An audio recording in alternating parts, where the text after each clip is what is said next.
तो लनस आज है 16 फरवरी और अभी सुबह के 6 बज रहे हैं और आज क्या है कि आज है आप लोग के बिहार बोर्ड क्लास 10th का क्या कि जो सोशल साइंस यानी कि सामाजिक विज्ञान का क्या है कि फाइनल परीक्षा। ठीक है, आज क्या है कि 16 फरवरी को सामाजिक विज्ञान यानी कि सोशल साइंस का फाइनल परीक्षा है। तो जैसे मैंने आप लोग को 14 फरवरी और 15 फरवरी यानी कि मैथ और साइंस में वायरल क्वेश्चन जैसे कि फर्स्ट शिफ्ट और सेकंड शिफ्ट में क्वेश्चन करवाया था और डिटो वही क्वेश्चन छप चुका था ना, तो वैसे ही आज मैं आप लोग को एग्जाम जो 9:30 बजे से आज आप लोग का सोशल साइंस यानी कि सामाजिक विज्ञान का होने वाला ना, तो उसका वायरल क्वेश्चन का आंसर की प्रोवाइड करने वाला हूं। तो आप लोग वीडियो में शुरू से लेकर अंत तक बने रहेगा। और आज के जो 9:30 बजे से एग्जाम होगा, अगर उसमें चाहते कि 80 में से कम 75 नंबर तो ला ही लाए, तो आप लोग एक एक क्वेश्चन को आज छाप लीजिए। ठीक है, एक एक क्वेश्चन को छाप लीजिए और सेट कोड नंबर बी के सभी वायरल क्वेश्चन को डील करने वाले हैं। ठीक है, तो हम लोग फटाफट से क्वेश्चन की ओर बढ़ते हैं। तो उससे पहले यहाँ पर आप लोगों को क्या है कि सबसे पहले यहाँ पर बताया गया आप लोगों को कि 1 से लेकर 80 तक प्रश्न होगा, जिसमें आप लोगों को 40 प्रश्न का ही उत्तर देना। ठीक है, तो पहले क्वेश्चन जो आपके एग्जाम में आज 9:30 बजे पूछा जाएगा वह है कि हिंद चीन में कौन सा राष्ट्र शामिल नहीं है। तो हिंद चीन में कौन सा राष्ट्र शामिल नहीं है, तो जाइएगा और चीन को गोला कर चले आइएगा।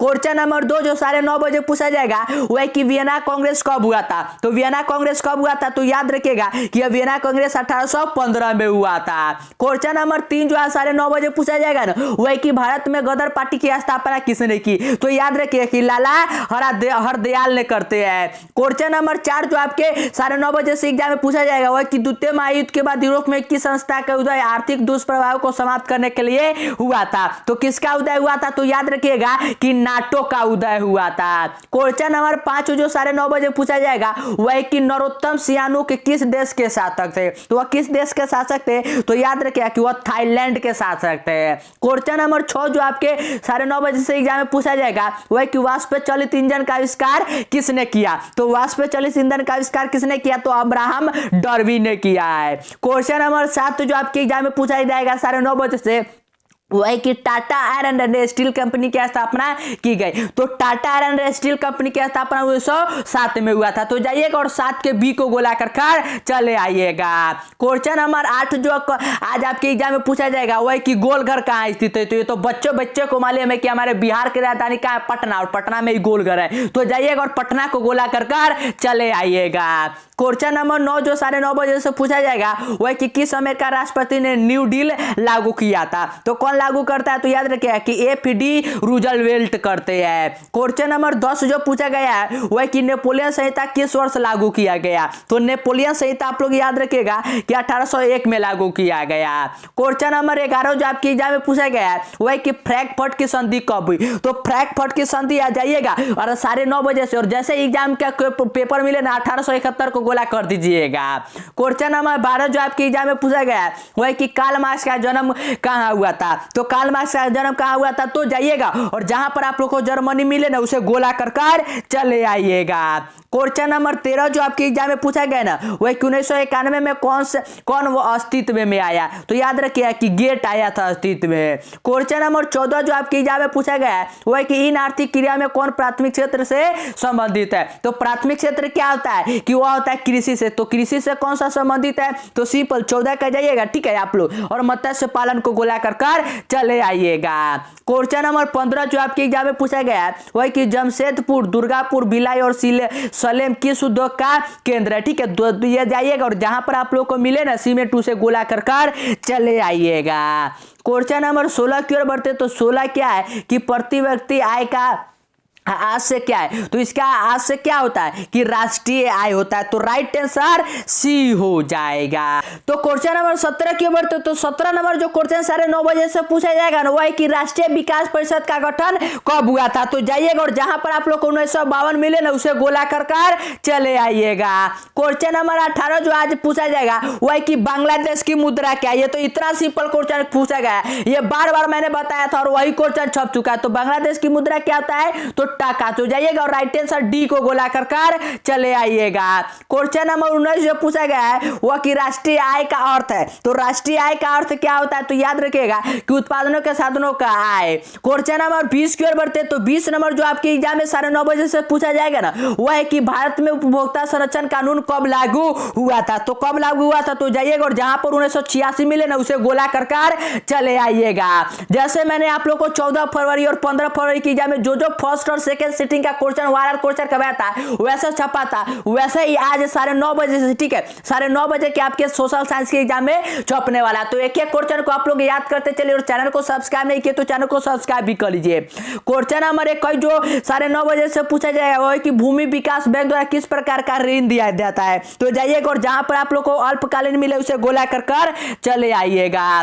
क्वेश्चन नंबर 22 जो आपके एग्जाम में है वह है कि भारत में किस प्रकार की आर्थिक प्रणाली पाया जाता है? तो किस प्रकार का पाया जाता है? तो याद रखिएगा कि मिश्रित अर्थव्यवस्था पाया जाता है।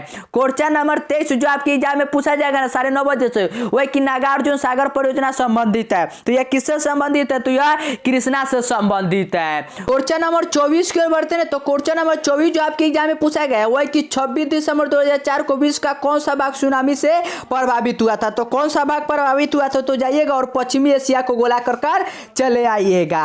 क्वेश्चन नंबर 25 जो आपके एग्जाम में पूछा गया है वह कि समान संचार व्यवस्था से बाधित होने का मुख्य कारण क्या है? तो उसका मुख्य कारण क्या होता है? तो याद रखिएगा कि केबल का टूट जाना होता है। क्वेश्चन नंबर 26 जो आपके एग्जाम में पूछा गया है वह कि बाढ़ क्षति पहुंचाती है। तो बाढ़ क्षति किसको पहुंचाता है? तो फसल को, पशु को और भवनों को। तो राइट आंसर जाइएगा और ऑप्शन नंबर डी को गोला कर चले आइएगा। क्वेश्चन नंबर 27 जो 9:30 से पूछा गया है वह कि स्वर्णिम चतुर्भुज से संबंधित है। तो ये तो किससे संबंधित है? तो ये तो बार बार बताया कि सड़क मार्ग से संबंधित है। क्वेश्चन नंबर 28 जो आपके 9:30 से एग्जाम में पूछा जाएगा वह कि बाढ़ के समय लोगों को जाना चाहिए। तो कहां पर जाना चाहिए? तो ऊंची भूमि पर जाना चाहिए।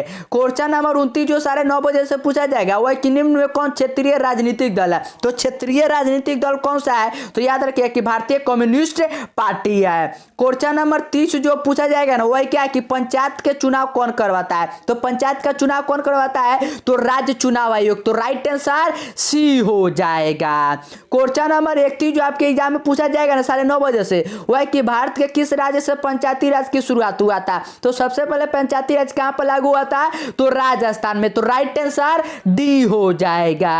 क्वेश्चन नंबर 32 जो आपके एग्जाम में 9:30 से पूछा जाएगा ना वह कि वर्ष 1975 भारतीय राजनीति किस लिए जाना जाता है? तो सिंपल उस समय क्या कि इंदिरा गांधी जो प्रधानमंत्री थी ना वह क्या करती है कि आपातकाल की लागू करती है। तो राइट आंसर सी हो जाएगा कि देश में आंतरिक आपातकाल लागू हुआ था।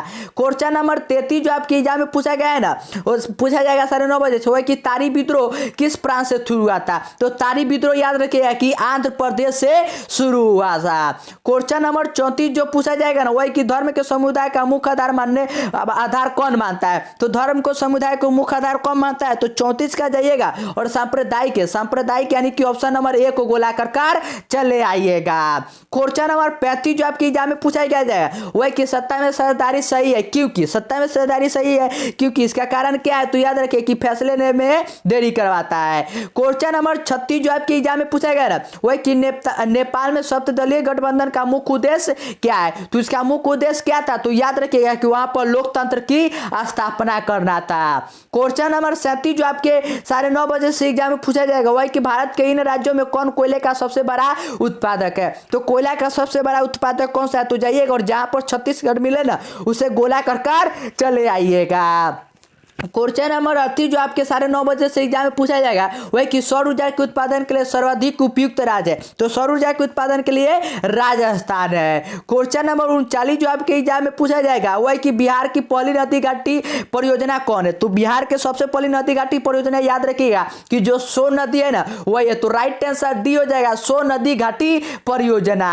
क्वेश्चन नंबर 40 जो आपके एग्जाम में पूछा गया है वह कि सुंदरवन टाइगर रिजर्व कहाँ है? तो सुंदरवन टाइगर रिजर्व कहाँ पर है, तो याद रखिएगा कि अब पश्चिम बंगाल में। तो राइट आंसर ए हो जाएगा। तो एक एक क्वेश्चन को आप लोग फटाफट से याद कर सकते, क्योंकि जैसे 14 फरवरी और 15 फरवरी को क्वेश्चन छपा ना, वैसे ही आप लोग के आज के 9:30 बजे से फर्स्ट सिटिंग के एग्जाम में छपने वाला है, ठीक है। और फर्स्ट सिटिंग के बाद जो आप लोग का सेकंड शिफ्ट का एग्जाम होगा ना, तो उसका भी वायरल क्वेश्चन मैं लेकर जल्दी आने वाला हूं, ठीक है। तो आप लोग चैनल पे नहीं तो चैनल को सब्सक्राइब कर लीजिएगा, ठीक है। तो क्वेश्चन नंबर 41 की ओर बढ़ते हैं। तो 41 है कि भारत में सबसे लंबा बांध कौन है, तो भारत में सबसे लंबा बांध याद रखिएगा कि हीराकुंड बांध है। क्वेश्चन नंबर 42 जो आपके एग्जाम में पूछा जाएगा वह है कि कौन प्राथमिक ऊर्जा का उदाहरण नहीं है, तो प्राथमिक ऊर्जा का उदाहरण कौन सा नहीं है, तो विद्युत नहीं है।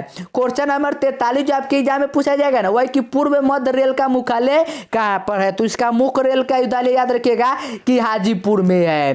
क्वेश्चन नंबर 44 जो आपके एग्जाम में पूछा जाएगा ना, वो है क्या कि चावल है। ये तो बार बार मैंने बताया था कि रबी फसल, खरीफ फसल और जायद फसल से आपके एग्जाम में क्वेश्चन छपेगा, और वही छप चुका है। तो चावल क्या है, तो 44 का जाइएगा, और जहां पर खरीफ फसल मिले ना उसे गोला कर चले आइएगा। क्वेश्चन नंबर 45 जो आपके एग्जाम में पूछा जाएगा वह कि निम्न में कौन निजी क्षेत्र की कंपनी नहीं है, तो निजी क्षेत्र का कंपनी कौन सा नहीं है, तो सेल नहीं है। क्वेश्चन नंबर 46 जो आपके एग्जाम में पूछा जाएगा वह कि कौन खनिज कोडरमा से संबंधित है, तो कोडरमा से याद रखिएगा कि अब्रक संबंधित है। क्वेश्चन नंबर 47 जो आपके एग्जाम में है वह कि ऑपरेशन फ्लड का दूसरा नाम क्या है, तो ऑपरेशन फ्लड का दूसरा नाम आप लोग याद रखिएगा कि श्वेत क्रांति है। क्वेश्चन नंबर 48 जो आपके एग्जाम में है वह कि लीची के उत्पादन के लिए बिहार के कौन 2 जिले प्रसिद्ध है, तो लीची के उत्पादन के लिए याद रखिएगा कि मुजफ्फरपुर और वैशाली जो नहीं यह सबसे प्रसिद्ध है। तो 48 का डी हो जाएगा। क्वेश्चन नंबर 49 जो आपके एग्जाम में है वह कि आय तथा उपभोक्ता का अंतर कहलाता है, तो इसका याद रखिएगा कि यह बचत कहलाता है। क्वेश्चन नंबर 50 जो पूछा जाएगा ना 9:30 बजे से, वह कि निम्न में कौन व्यापारिक बैंकों की जमा का प्रकार नहीं है, तो कौन सा प्रकार नहीं है, तो याद रखिएगा कि अस्थायी जमा। क्वेश्चन नंबर 51 जो आपके एग्जाम में पूछा जाएगा वह कि पूंजी बाजार किस प्रकार के ऋण का लेन देन होता है, तो याद रखिएगा कि यह अल्पकाल और दीर्घकाल, यानी कि ऑप्शन नंबर ए और बी दोनों हो जाएगा। क्वेश्चन नंबर 52 है कि किसने कहा ग्राहक हमारी दुकान में आने वाला सबसे महत्वपूर्ण व्यक्ति है, वो हम पर निर्भर नहीं करता, हम उन पर निर्भर करते हैं। तो यह कौन कहता है, तो याद रखिएगा यह जो कहते हैं ना, ठीक है। इसमें थोड़ा डाउट है मुझे, तो इस क्वेश्चन को हम लोग स्किप करेंगे, ठीक है। क्वेश्चन नंबर 53 जो पूछा जाएगा ना वह कि में कौन गैर आर्थिक आधारभूत संरचना का घटक है, तो कौन सा है, तो याद रखिएगा कि शिक्षा है। क्वेश्चन नंबर 54 जो आपके एग्जाम में पूछा जाएगा वह कि में कौन ऊर्जा का गैर पारंपरिक स्रोत कौन है, तो गैर पारंपरिक ऊर्जा स्रोत कौन सा है, तो याद रखिएगा कि ज्वारीय ऊर्जा है। क्वेश्चन नंबर 55 जो आपके एग्जाम में वह कि गोंडवाना समूह के कोयले का निर्माण कब हुआ था, तो गोंडवाना समूह के कोयले का निर्माण आप लोग याद रखिएगा कि 20 लाख वर्ष पूर्व हुआ था। क्वेश्चन नंबर 56 जो आपके एग्जाम में पूछा जाएगा वह कि निम्न में से खरीफ की फसल कौन है, तो खरीफ की फसल कौन सा है, तो जाइएगा और जहां पर आप लोगों को मिले ना चावल, मक्का और कपास, यानी कि तीनों, उसे आप लोग यानी कि ऑप्शन नंबर डी को गोला कर चले आइएगा। क्वेश्चन नंबर 57 जो आपके एग्जाम में वह कि निम्न में कौन रेशेदार फसल नहीं है, तो रेशेदार फसल कौन सा नहीं है, तो गन्ना नहीं है। क्वेश्चन नंबर 58 जो आपके एग्जाम में पूछा जाएगा वह कि कांडला विशेष आर्थिक क्षेत्र कहाँ है, तो कांडला विशेष आर्थिक क्षेत्र याद रखिएगा कि यह गुजरात में है। क्वेश्चन नंबर 59 जो आपके एग्जाम में है वह कि गुटनबर्ग का जन्म हुआ था, तो गुटनबर्ग का जन्म कहां पर हुआ था, तो ये तो बार बार मैंने बताया था कि यह क्वेश्चन छपेगा ही छपेगा, ये वही क्वेश्चन छप चुका है, तो यह जर्मनी में हुआ था। क्वेश्चन नंबर 60 जो आपके एग्जाम में है वह कि इंग्लैंड में मुद्रण कला की शुरुआत किसने किया था, तो इंग्लैंड में मुद्रण कला की शुरुआत जो हुआ था याद रखिएगा कि कैक्सटन ने किया था। क्वेश्चन नंबर 61 जो आपके एग्जाम में है वह कि 1917 की पहली रूसी क्रांति किस नाम से जाना जाता था, तो ये तो बार बार मैंने बताया कि उसे नवंबर क्रांति से जाना जाता है।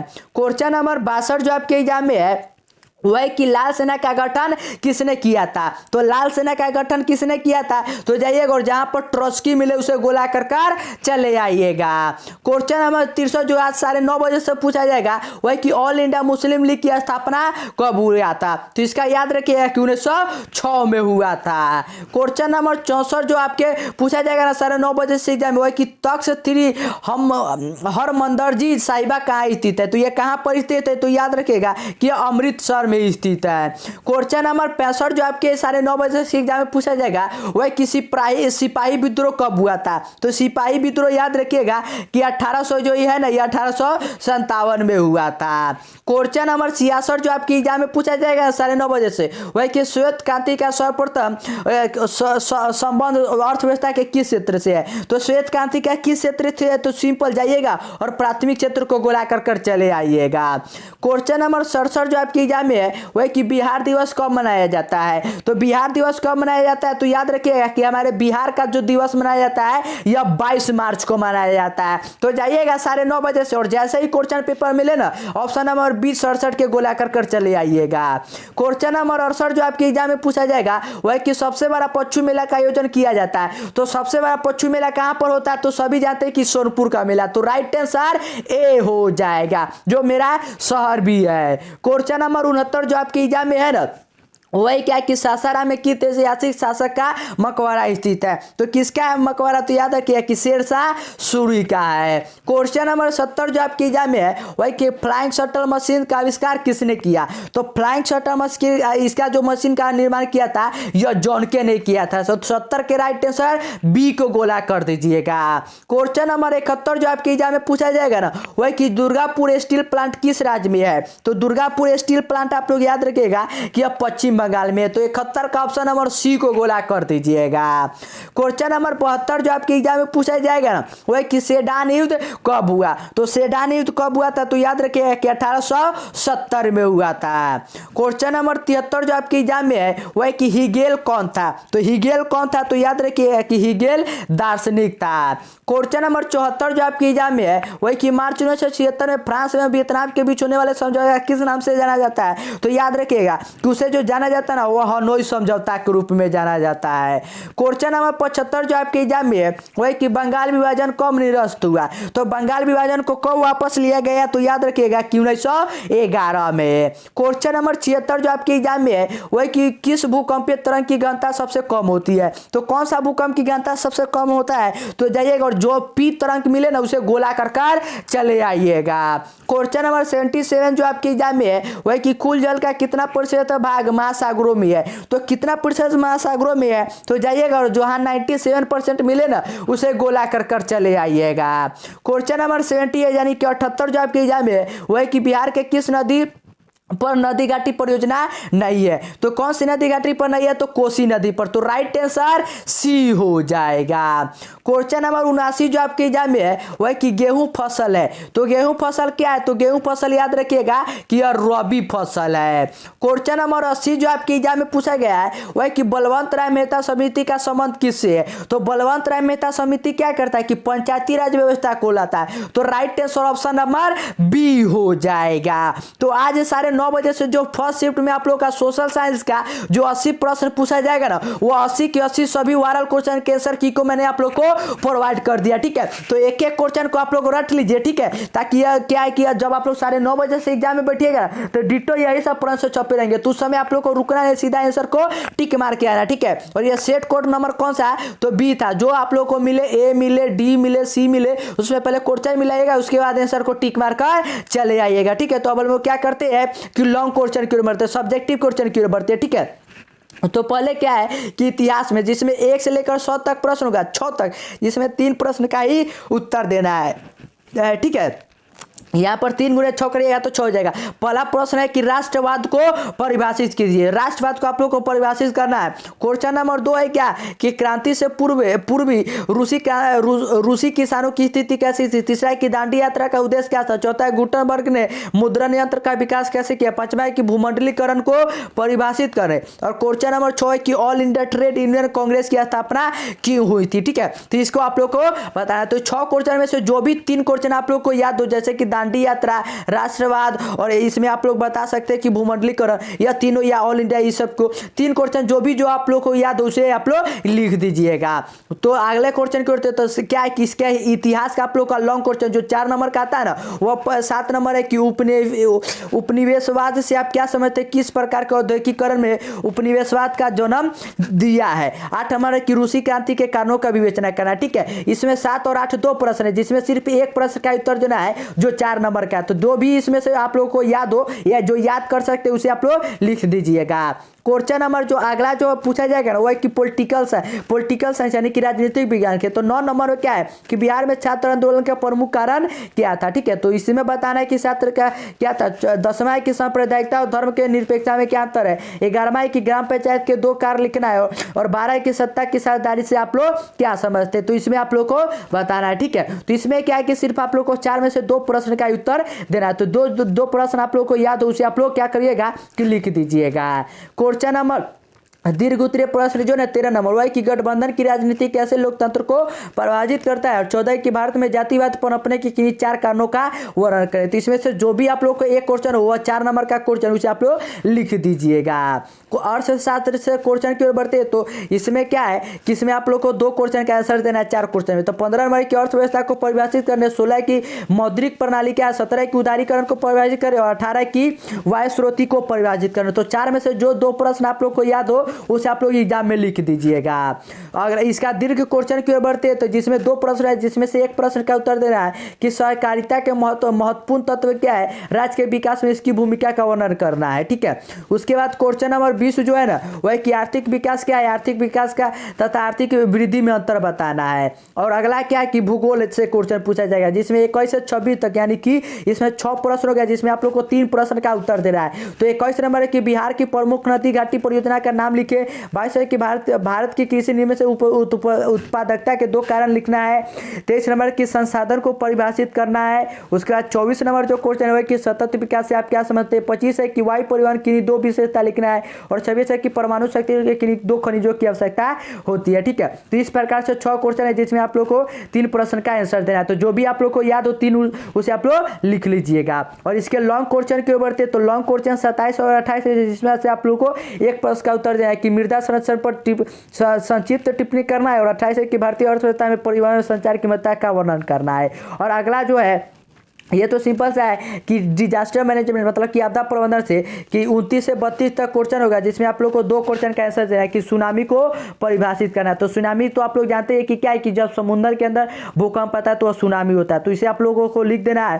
क्वेश्चन नंबर 30 जो है वह कि बाढ़ को नियंत्रित करने के किन्हीं 2 उपाय को लिखना है। 31 है कि प्राकृतिक आपदा में संचार माध्यम की उपयोगिता को लिखना है और 32 है कि आग से पीड़ित व्यक्तियों के लिए क्या प्रथम उपचार होना चाहिए। तो इस प्रकार से आप लोगों का क्या है कि सोशल का जो भी वायरल क्वेश्चन है उसे वह कंप्लीट होता है। तो आप लोग जितना हो सके ना उतने जल्दी जल्दी याद कर लो क्योंकि 9:30 बजे से आप लोग का स्टार्ट होने वाला है और 6 तो अभी बज ही रहा है, ठीक है। तो फटाफट से आप लोग क्वेश्चन को याद कर लीजिए। चैनल पे नहीं तो चैनल को सब्सक्राइब कर लीजिए और अपने दोस्तों के साथ वीडियो को शेयर कर दीजिए जो अभी क्या है कि 9:30 बजे से एग्जाम में बैठने वाले हैं।